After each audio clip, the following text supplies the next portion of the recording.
In the spotlight tonight, the aftermath of election 2012. Today, when the President of the United States was getting briefed by the CIA on every known threat in the world, then meeting with the Prime Minister, then delivering a speech on arms control at the National Defense University, Mitt Romney was rejoining the board of Marriott International, a hotel chain that is much better managed than Mitt Romney's presidential campaign.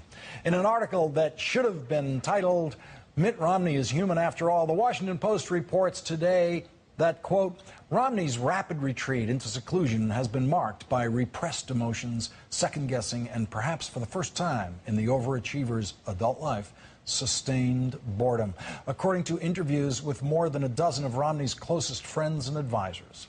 The Romney model of don't stop running after your first attempt to get the Republican nomination may now be being followed by Texas Governor Rick Perry, who, according to Politico, has been meeting with big donors and is leaving the impression that he is ready to run again. Politico has also learned, quote, that Governors Jindal of Louisiana, Kasich of Ohio, and McDonnell of Virginia ventured over to the Venetian for separate private meetings with Sheldon Adelson while they were in Las Vegas for the Republican Governors Association winter meeting. Politico also reports that Maryland Democratic Governor Martin O'Malley is meeting with donors in Los Angeles this week and has a fundraiser scheduled in the Washington suburbs, and that Vice President Joe Biden has been meeting with his donors. But the 2016 headline of the day is at thenewyorker.com, where editor David Remnick wrote, Hillary Clinton is running for president. Remnick came to that conclusion after attending the Saban Forum in Washington, where Hillary Clinton was a featured speaker and was introduced by what Remnick calls a short, adoring film. The film was like an international endorsement 4 years in advance of the Iowa caucus and the New Hampshire primary. If you bet on the side of human rights, human dignity, more countries may have the same extraordinary good fortune that we've had.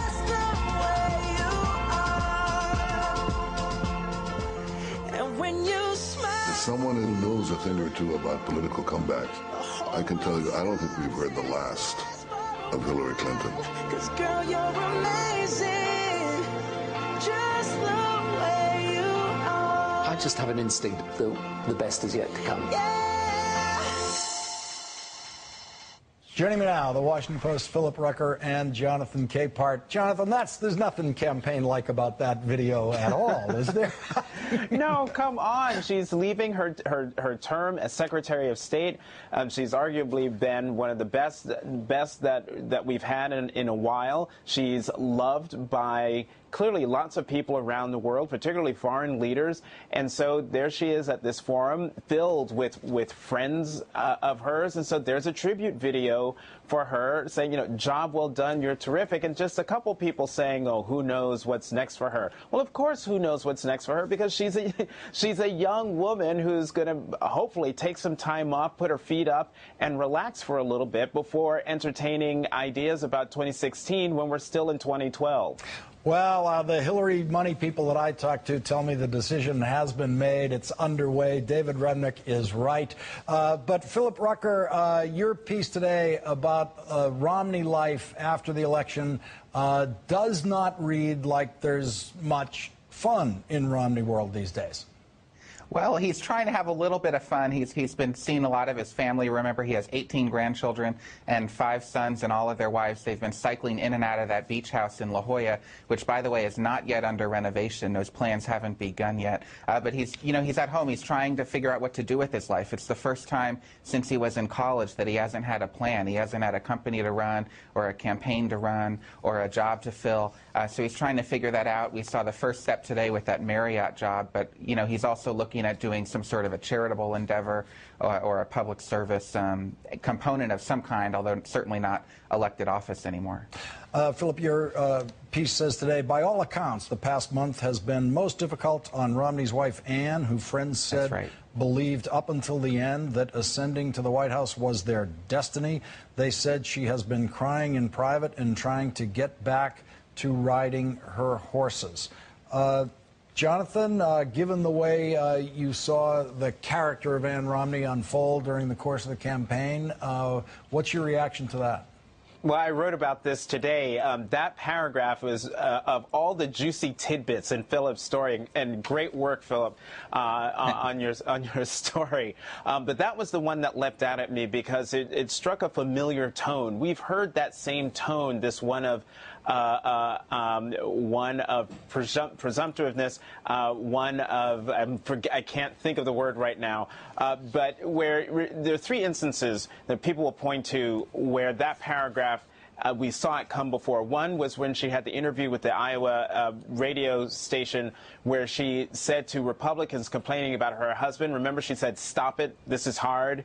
You get in the ring if you think it's so easy, and America should be so lucky to have someone like her husband Mitt to run the country." There was the interview with Diane Sawyer, where when she was asked, what would you say to President Obama and Michelle Obama?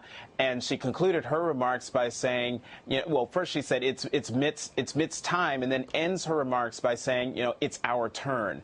That belies a mindset of someone who thinks that they are sort of owed sitting in the White House as opposed to earning their way into the White House.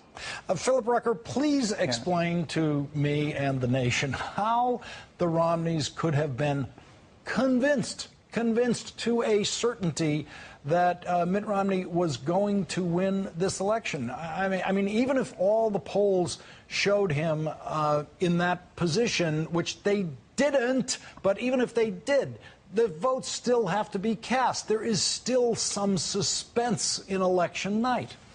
Well, there was a feeling with the candidate and with his wife, Ann, throughout the campaign that this was Mitt's moment. This was, he was the guy who could fix the economy and that the country needed him and that there was no way America would reelect President Obama, that this was the year for Mitt Romney to win. And so they believed that all the way to the end. And then in the last week of the campaign, and I was out on the road with him, he had these huge crowds at different events. And in fact, on Election Day, he did a stop in Pittsburgh to go visit his election headquarters there, and he saw a bunch of people up on a parking ramp right at the airport. They hadn't announced the arrival at the airport, and people just showed up. And Romney's friend said that he and then people around him took it as an omen.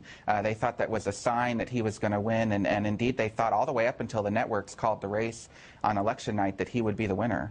So, Jonathan, what then does that kind of mind do in this situation? I mean, I guess I kind of get the crying. The world makes no sense. Right. Well, I mean, the world makes no sense when you live in this bubble.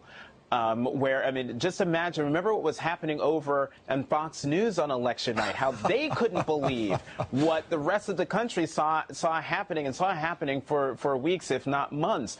This echo chamber that they live in, that they're going to win, that their ideas are right, that they're the ones who should be leading the country, and the country said otherwise. And the word I was looking for, Lawrence, is entitled. And I think that's the mindset coming from, the Romneys, and particularly going back to that paragraph in Philip's story about Ann Romney, this sense of entitlement that the White House is supposed to be theirs, that it's their turn, it's Mitt's time, as opposed to what the country has to say about the matter.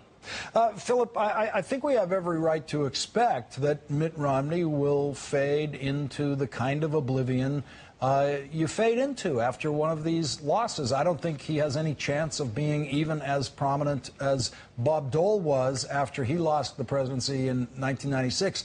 He had given up his Senate seat, so he had no more jobs in Republican politics, but at least he had a very substantial Republican career behind him, which a lot of people remembered. Yeah, I mean, the problem for Mitt Romney right now is that his party is sort of moving beyond him very quickly. It's only been about 4 weeks, and his ideas are not really being discussed in Washington. There's not really much of any reference to him. The Republican leaders who are young and up and coming are talking about how to rebrand and rebuild the party. And some people close to Mitt Romney said that he doesn't really have much of an interest in being involved in that conversation. Philip Rucker, whose piece is mandatory reading today, and Jonathan Capehart, thank you both for joining me tonight. Thanks, Lawrence. Coming up in the rewrite, Mike Huckabee, Herman Cain, and the Guns Don't Kill People crowd are very angry at Bob Costas, who said what had to be said. during his football coverage last night.